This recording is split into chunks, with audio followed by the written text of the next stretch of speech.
Welcome to Spotlight number 50. Today's video is part 2 of Spotlight number 6, which I uploaded 2 months ago.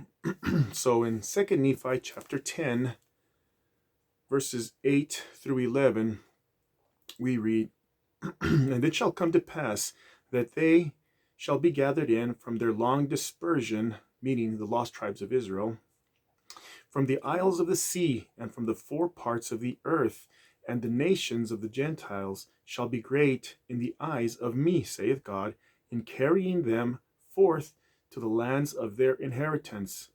Yea, the kings of the Gentiles shall be nursing fathers unto them, and their queens shall become nursing mothers. Wherefore the promises of the Lord are great unto the Gentiles, for he hath spoken it, and who can dispute?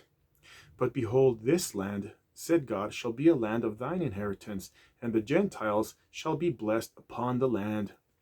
And this land shall be a land of liberty unto the Gentiles, and there shall be no kings upon the land who shall raise up unto the Gentiles. In the Old Testament, the northern kingdom of Israel, also known as Ephraim, was destroyed by Assyria, and the people of Ephraim were dispersed. They assimilated into Gentile nations, but were predicted to emerge in the last days to serve as nursing fathers and nursing mothers to the remnant of the house of Israel that is to be restored in the end time.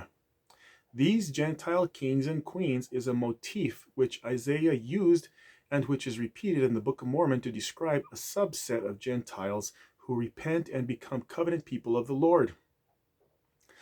Later in 2nd Nephi chapter 30, Nephi declared that as many of the Gentiles as will repent are the covenant people of the Lord.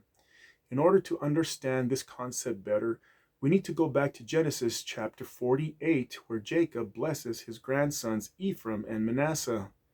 Remember that Ephraim was the younger brother who was given the birthright blessing of the firstborn, which traditionally would have been Manasseh's birthright. Ephraim was blessed to become a greater nation than Manasseh, and that the descendants of Ephraim would become a, quote, multitude of nations, end quote. Nephi prophesied about and informed us about a hierarchy of Gentiles that would be brought to the promised land.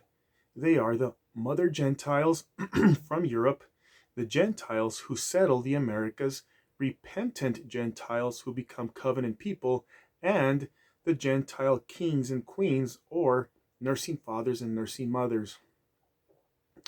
But we just read in 2nd Nephi chapter 10, verse 11, that there shall be no kings among the Gentiles. So then why do Isaiah and also Nephi say that there will be Gentile kings and queens? Well, the answer is they refer to spiritual kings and queens and not political kings and queens. There are no kings and queens on the earth who care about Zion. They, meaning world leaders and leaders of nations, love Babylon and all her riches and power and don't care at all about Zion.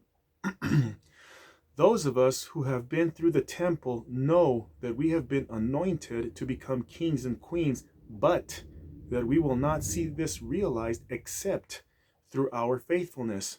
How do we know what serving as kings and queens involves? Well, we can learn by emulating those who had such roles in the scriptures. How can we expect to be elevated as those kings and queens if we never learn how to serve using the role models provided in the scriptures of what those kings and queens actually did?